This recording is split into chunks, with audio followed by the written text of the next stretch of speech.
querido amigo em Cristo, meu querido irmão, é um prazer enorme por poder, mais uma vez, direcionar até você uma palavra de Deus. Aliás, uma grande palavra de Deus. Uma palavra que, se você der vazão, se você abrir o seu coração, ela vai entrar de uma forma tremenda na sua vida. E certamente ela vai fazer uma mudança radical na sua vida. Eu não sei como essa palavra vai te encontrar nesse momento. Pode te encontrar triste, aborrecido, angustiado, ou de repente também ela pode te encontrar alegre, feliz, sorrindo. Mas o importante é que, se você aceitar na sua vida essa palavra, e você acreditar nessa palavra, até porque é a palavra de Deus, não é uma palavra comum, não é uma palavra de qualquer outra pessoa, é a palavra de Deus. E se você aceitá-la, tenha certeza, tenha plena convicção, tenha uma plena fé que ela vai trazer vida, ela vai trazer paz, ela vai trazer esperança, alegria, ela vai trazer oportunidade e, mais do que tudo, ela vai trazer para você um grande milagre na sua vida. Eu gostaria que você lesse, abrisse a sua Bíblia e fizesse a leitura. Eu vou deixar para você fazer porque é um pouquinho longo. Ela se encontra no Evangelho de São Lucas, no capítulo 8, a partir do versículo 43 ao versículo 48. E essa palavra, ela fala, na verdade, a história de uma mulher que durante muitos anos, praticamente durante 12 anos da sua vida, 12 anos sofrendo, carregando não só uma enfermidade na sua vida. Há 12 anos ela sofria de uma hemorragia. Aquela mulher, durante 12 anos, ela vinha carregando essa enfermidade na sua vida. Mas eu costumo dizer que não era só uma enfermidade física que ela carregava. Ela carregava a dor da tristeza, ela carregava a dor da rejeição, muitas das vezes angustiada, muitas das vezes afastado do convívio familiar. Outras vezes, certamente, algumas pessoas corriam dela, porque era costume daquela época, quando uma mulher estava nos seus dias menstrual, ela ficava fora do convívio social. E para aquela mulher era 12 anos sofrendo, carregando isso na sua vida. Mas a cena que eu vejo nessa história, Jesus, ele acabava de atravessar o mar e, de repente, uma grande multidão começou a cercar Cristo. As pessoas certamente queriam um milagre na sua vida. As pessoas certamente queriam receber uma grande bênção na sua vida. Então aquelas pessoas começaram a cercar Jesus. E aquelas pessoas cercando Cristo, e aperta daqui, empurra dali, e encosta daqui, porque a multidão era grande. De repente, Jesus se sentiu tocado. E imediatamente ele pergunta: quem me tocou? Ele olha para um lado, olha para o outro e pergunta aos seus discípulos: quem foi que me tocou? Imagino eu que naquela hora os apóstolos de Cristo, naquele momento, começaram de uma forma meio irônica: mas Jesus, o Senhor nos pergunta quem te tocou, mas afinal, Senhor, afinal de contas, são milhares de pessoas que estão aqui à nossa volta, são milhares de pessoas que nos cercam, são muitas pessoas que estão aqui, empurra para lá, empurra para cá, e afinal eles estão esbarrando em ti, Jesus. Eles estão se esbarrando em ti. E agora o Senhor pergunta quem foi me que tocou? Pedro, como sempre, né? Pedro dizia para Jesus, né? Senhor, a multidão te comprime, a multidão te esbarra, né? E agora o Senhor pergunta quem foi que me esbarrou, né? E Jesus, naquele momento, acredito eu: Pedro, eu não estou perguntando quem me esbarrou, mas eu estou perguntando quem foi que me tocou. Que experiência linda, né, irmãos? Essa experiência de tocar em Jesus, de receber um milagre na sua vida, é uma experiência que na verdade, uma situação que naquela época foi vivido por muitas pessoas doentes. O fato de tocar em Cristo, receber o milagre, a Bíblia diz no Evangelho de Mateus, capítulo 14, versículo 36, que as pessoas rogavam para que ao menos pudessem tocar na orla da roupa de Cristo. E elas acreditavam que tocando elas ficavam sã. E de fato isso acontecia. No Evangelho de Marcos, no capítulo 6, versículo 56, diz que aonde quer que Jesus passava, em cidade, aldeia, campo, aonde ele se apresentava, aonde ele entrava, os enfermos, as pessoas doentes estavam ali, nas praças, e rogando que deixasse que eles tocassem ao menos na orla de sua roupa. E todos que tocavam, eles saravam, eles eram curados. Doentes que tocaram em Jesus foram curados. Olha que experiência linda de poder tocar em Cristo e ser curado, não é verdade? No Evangelho de Lucas, no capítulo 6, versículo 19, diz que e todos da multidão procuravam tocá-lo, porque dele saía virtude, saía poder e curava todos, todos. Sabe, irmãos? É possível, sim, em meio a tantos esbarrões, sentir que alguém toque em Jesus e receba o seu milagre, tocar nele fisicamente. Eu estou dizendo que aquela mulher tocou nele fisicamente. Hoje isso seria praticamente impossível. Mas uma coisa eu digo para você, que pela fé,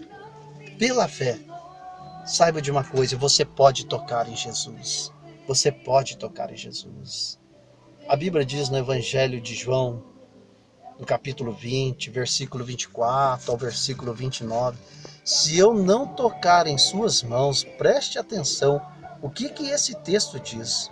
A Bíblia diz no Evangelho de João, no capítulo 20, versículo 24 ao 29, me parece, quando um dos discípulos de Cristo, Jesus aí já havia ressuscitado, já tinha sido crucificado, morto e ressuscitado, e ele havia aparecido para os seus discípulos, havia aparecido para Maria, e enfim.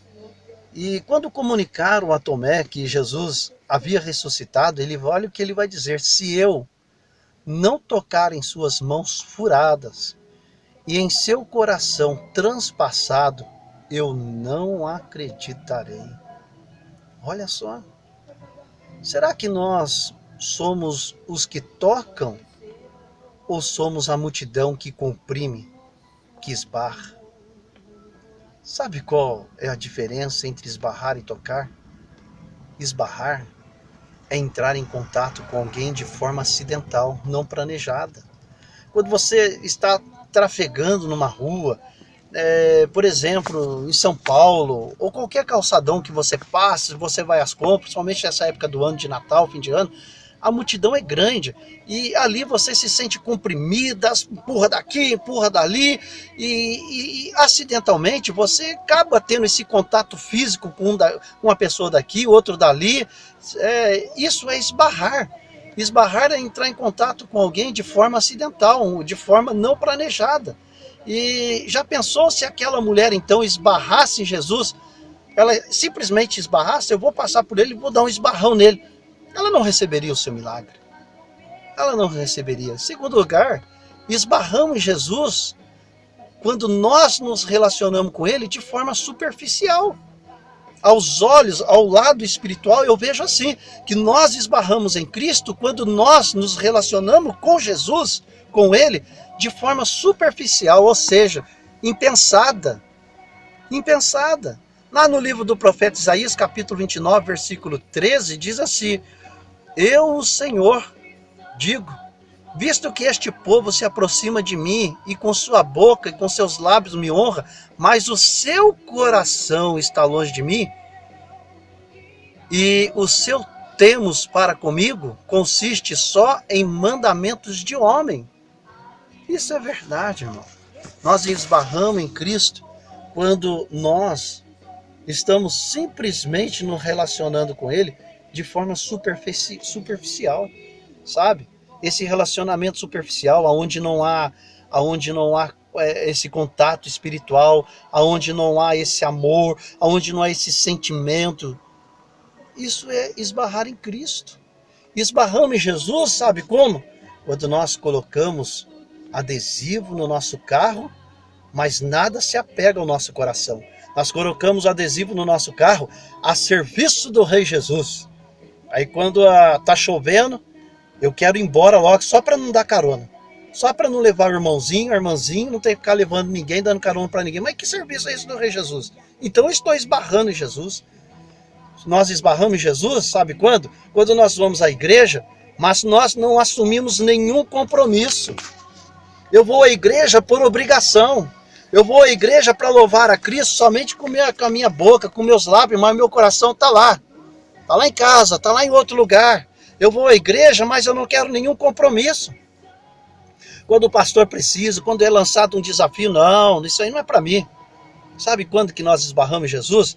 Quando nós profetizamos, pulamos, né? Língua daqui, língua dali, cantamos daqui, cantamos dali, mas não conhecemos com profundidade a palavra de Cristo. Quando não há profundidade na palavra de Deus, olha, esse negócio de você ficar pulando, sabe? E esse negócio cheio de sentimentalismo, isso aí não te leva a nada. Isso é esbarrar em Cristo, né? Aderimos a Cristo, mas não seguimos. Eu sou de Cristo, mas eu estou fora do culto de oração, culto benção no lar, das campanhas. Isso é quando eu esbarro a Cristo, aderimos a Cristo, mas não seguimos. Isso é esbarrar. Gostamos, mas não queremos. Achamos lindo, bonito, mas não queremos. Não queremos ter compromisso. Mas, o Bispo Jean, e quando é que nós tocamos em Jesus? Tocar em Jesus nada mais é do que algo muito mais profundo do que você imagina. Muito mais profundo daquilo que você pensa, sabe? É como aquela mulher. Eu quero, eu posso e eu devo. Eu vou tocar em Jesus, eu vou tocar nele. Enquanto muitos estão esbarrando, eu vou tocar. Eu quero tocar com a alma. Eu quero tocar com o coração. Sabe, meu querido? Sabe, isso é tocar. Eu quero passar aqui para você algumas atitudes que levou aquela mulher a tocar em Jesus, certo? A tocar em Cristo, a tocar nele. Sabe qual foi a primeira atitude dela? Ela planejou em seu coração. Ela planejou. Não foi se uma coisa espontânea, simplesmente vou lá, esbarro, toca, não. Ela planejou e ela acreditou que se ela tocasse em Jesus, ela receberia a cura. Sabe por que eu estou dizendo que ela planejou? Porque ela conhecia a lei. Ela conhecia perfeitamente. E se você quer conhecer, é só você abrir lá no livro de Levítico, lá num dos primeiros livros do Antigo Testamento, no capítulo 15, dá uma lidinha lá a partir do versículo 25, 26 e 27. Ela conhecia a lei, que lá dizia que uma mulher com hemorragia, uma mulher na sua época menstrual, ela não podia tocar em ninguém e nem se assentar com outras pessoas. Ela não podia tocar nem naquilo que era santo. Então ela não poderia tocar em Jesus porque Jesus era santo, sabe? Não podia. Mas quando ela ouviu falar de Jesus, ela o quê?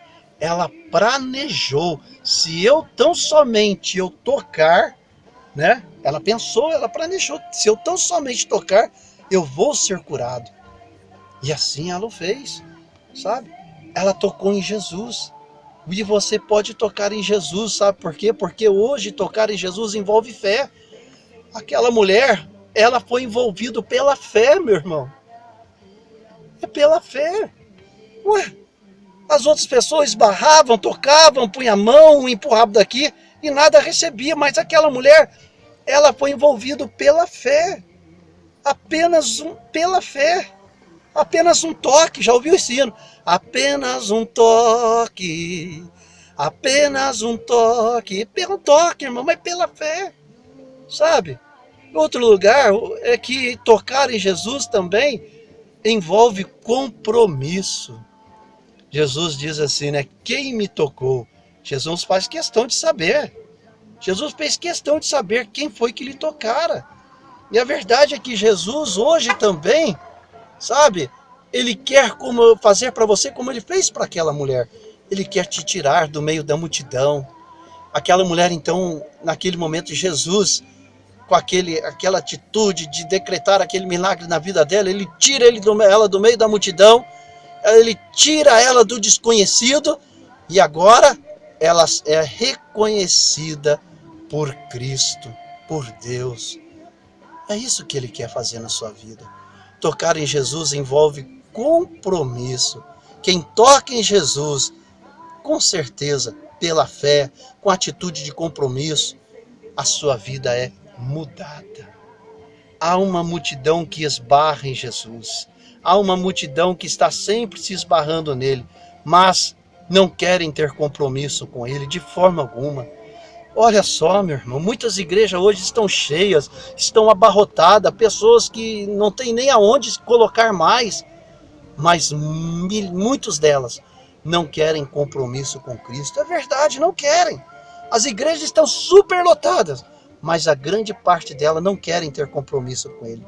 Pessoas que estão na igreja e que felizmente não têm, ou não tiveram, ou não quer ter as suas vidas transformadas.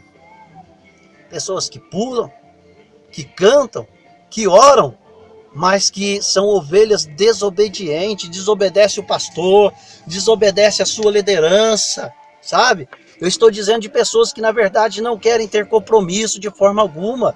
E tocar em Jesus também envolve mudanças. Mudanças, a Bíblia diz isto. A Bíblia diz: obedecei vossos guias, sendo-lhes submissos. Está lá no livro de Hebreus, se eu não estiver enganado, capítulo 13. Porque eles velam pelas vossas almas como quem há de prestar contas delas, para que o façam com alegria e não com gemido, porque isso não vos será útil. Não vos será útil. Aquela mulher teve perspectiva para tocar em Jesus. Em quarto lugar, aquela mulher teve perspectiva para tocar Jesus. Perspectiva significa o quê? Ponto de vista. Por que ela teve perspectiva? Ela teve perspectiva porque ela ficou no lugar certo. Ela ficou no lugar certo. Atravessar aquela multidão que se arrastava, para ela não seria fácil. Eu disse que era milhares de gente. Então, para ela não seria fácil se aproximar de Cristo. Pela frente, de forma alguma, até porque as pessoas que conheciam ela, sabiam do seu problema, iriam se afastar ela de Jesus. Então, ela teve uma certa visão. Eu vou por trás. Eu vou por trás. E vou tocá-lo por trás. Sabe? Essa palavra é para você. Há uma multidão que certamente vai te impedir de todas as formas para você não tocar em Cristo, para você desistir. Mas eu digo para você, fique na posição que Deus te colocou. Fique na posição. Tenha perspectiva disso. Há momentos em que a vitória, ela vem no silêncio. E não na gritaria, não na euforia, querendo se mostrar daqui, dali. Não. Há momentos que a vitória vem no silêncio. Então fica na posição. Sabe por quê? Em quinto lugar, você é chamado para tocar em Jesus. Você é chamado para tocar em Jesus. Sim, senhor, sim, senhora. Não importa o que estão dizendo, o que estão falando, as críticas que estão vindo de todos os lados contra a sua vida. Você é chamado para tocar em Jesus e pode ser nesse momento. Se você crer e dobrar seu joelho e tocar nele pela fé. Sabe? Qual é a sua necessidade? Qual é a tua decisão? Certamente, se perguntasse isso para aquela mulher, ela diria qual era a sua necessidade. E a decisão que ela tomou era aquilo: eu vou tocar em Cristo. Romanos capítulo 8, versículo 1, agora, pois, já nenhuma condenação há para os que estão em Cristo Jesus. Então, as pessoas não têm que ficar te condenando. 2 Coríntios capítulo 5, versículo 17, e assim, se alguém está em Cristo, é nova criatura, e as coisas antigas já passaram, e eis que se fizeram novas. E Jesus fala para você hoje, fala para você nesse momento, as mesmas palavras no Evangelho de Mateus 11, 28, capítulo 11, versículo 28, vinde a mim, todos que estáis cansados e oprimidos, e eu vos aliviarei. Tomai sobre vós o meu jugo e aprendei de mim, que sou manso e humilde de coração, e encontrareis descanso para vossas almas, porque o meu jugo é suave e o meu fardo é leve. É leve. Amém? Amém? Presta atenção nessa pequena história que eu vou te contar. Essa história fala sobre o poder da determinação. Uma casinha da escola rural. Quando eu falo de escola rural, estou falando lá da roça, lá no meio do mato, certo? Eu já morei em roça, gosto muito de roça. E lá, uma casinha da escola rural, todos os dias ela era aquecida por um forno de carvão. E quem fazia isso? Era um garotinho. Um garotinho, ele tinha a função de todos os dias ir para a escola mais cedo, só para acender o fogo e aquecer o recinto antes que a professora, antes que os alunos chegassem. Mas numa certa manhã, quando a professora chegou e os alunos também chegaram, eles encontraram aquela escola agora envolvida pelas chamas. A escola estava pegando fogo, a escola estava em chama. E rapidamente, então, eles retiraram aquele garotinho inconsciente daquele lugar, do prédio, daquela casinha em chama. Eles arrancaram o garoto de lá e o garoto estava inconsciente, praticamente quase que morto, mais morto do que vivo. O menino havia pelo seu corpo várias queimaduras, pelo seu corpo, e queimaduras profundas. A sua parte inferior do corpo toda foi levado a ser queimado. E rapidamente pegaram aquele garotinho e levaram agora para o hospital de uma cidade mais próxima. E chegando naquele hospital, aquele garotinho foi colocado sobre um leito, praticamente semiconsciente, todo queimado. E ele ficou ali. E mesmo aquele garoto inconsciente, praticamente semi-inconsciente, ele conseguiu assim ouvir ao longe quando o médico conversava com a sua mãe. E o médico dizia então para sua mãe, mamãe, na verdade, seria seguramente que o seu filho praticamente viesse a morrer, porque na realidade seria até melhor, porque é terrível o que aconteceu com ele. Ele está todo queimado e esse menino vai morrer. Infelizmente, não tem como fazer mais nada por ele.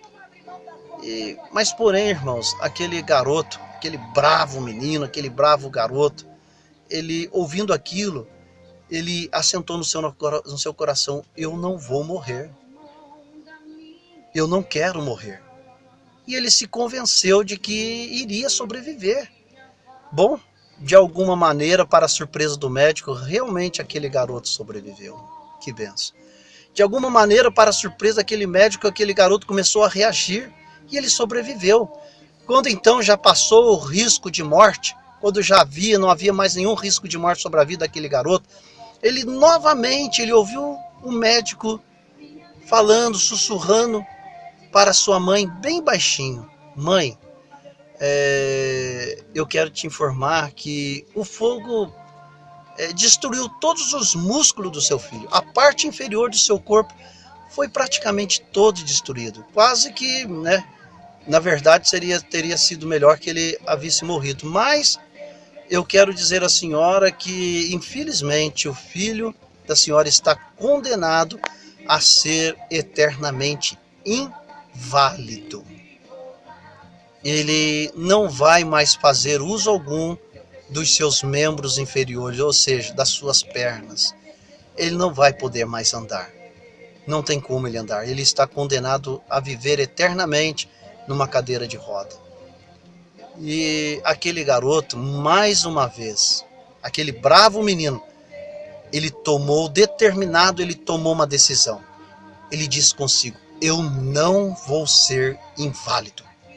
Eu não vou ser inválido. Porém, infelizmente, da cintura para baixo, aquele garoto se tornou uma pessoa incapacitada. né? Ele se tornou sem vida, da cintura para baixo. Nenhuma capacidade motora havia da cintura para baixo na vida daquele garoto. Suas pernas finas, toda queimada pelo fogo, quase praticamente sem vida, ele não mexia. Mas chegou um momento que finalmente aquele garoto então teve alta do hospital. E a sua mãezinha, todos os dias, ela massageava a perna do seu filho. Todos os dias ela fazia uma massagem na perna do seu filho. Mas infelizmente não havia controle nenhum. Ainda assim, a determinação daquele garoto era que um dia ele fosse andar. Ele determinou, não, eu vou andar. Aquele médico disse que eu não andaria, mas eu vou andar. Eu tenho certeza que eu vou andar.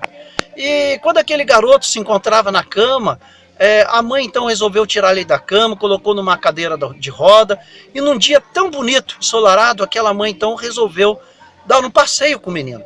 E foi até o quintal, e começou ali a andar com o garoto naquele quintal, andando na cadeira de roda, vai daqui, vai dali, tomando aquele ar fresco, e de repente aquele garoto então, ele se jogou no chão, e ele começou a se arrastar pela grama do quintal, puxando a perna, e se arrastava e puxava a perna, se arrastava, se puxava a perna, até alcançar a cerca do quintal.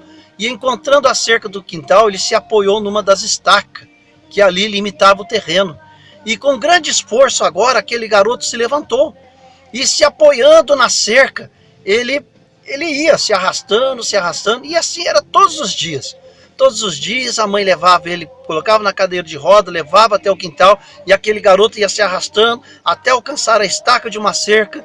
Ele apoiava naquela estaca e ali ele começava a se arrastar ao longo daquela cerca, decididamente de que vou andar, eu vou andar. E assim ele começou todos os dias. Ele começou a fazer isso todos os dias, até que de repente aquele menino, ele parou de rastejar. Ele apoiava sobre a estaca, ele persistia naquela estaca, e de passo em passo ele começou a mover a sua perna, e ele então começou a andar, e a andar sozinho. Mais tarde, ele começou a ir para a escola, andando devagarzinho, mas ele andando sozinho. E mais tarde ainda, aquele garoto agora, ele começou a correr. Ele ia para a escola correndo, todo alegre, feliz. Para quem iria morrer, para quem iria ficar, praticamente a vida toda, eternamente condenado numa cadeira de roda, aquele garoto agora começou a correr. Correr alegre, correr feliz. E até que um dia, ele crescendo, ele passou na faculdade, ele se integrou na faculdade. E lá na faculdade, ele agora se integrou a um time de corridas com obstáculo. E aquele rapaz, que não havia esperança de sobreviver, que seguramente as palavras do médico diziam que ele não andaria mais, que jamais ele poderia até mesmo correr, aquele rapaz determinado, eu estou falando do Dr. Green Kurgman, ele foi o corredor mais rápido do mundo na corrida de 1 milha. Sabe, irmãos, eu encerro aqui dizendo, tocando ou esbarrando. Essa é uma história de superação, onde nós podemos aprender que quando nós estamos determinados a conquistar o nosso objetivo, seja a cura ou milagre, nós conseguiremos. Essa é uma história de determinação, de superação desse rapaz. Aqueles que desistem com facilidade dos seus sonhos nunca vão conseguir chegar a lugar algum, sabe? Portanto, eu encerro aqui dizendo para você, nunca desista diante de uma dificuldade, como aquela mulher não desistiu, como esse rapaz não desistiu. Mesmo que possa parecer impossível, como era para eles, como na vida deste homem, desse rapaz, como na vida daquela mulher do Evangelho de Lucas, siga em frente. Seja uma pessoa determinada. Tenha fé em seus propósitos, em seu objetivo, sabe? Tenha fé, porque ainda que alguém diga para você que você não vai conseguir, que você não vai passar na faculdade, você não vai ter o teu milagre restaurado, seja ele qual for. Jesus, ele diz que vai sim. Então toque pela fé. A Bíblia diz em Isaías 40:31, mas os que esperam no Senhor renovam suas forças, sobem com asas como águia, correm e não se cansam, caminham e não se fatigam. Que Deus te abençoe. Um forte abraço e beijo no seu coração e tenha fé. Para de se esbarrar e começa a tocar em Cristo. Amém.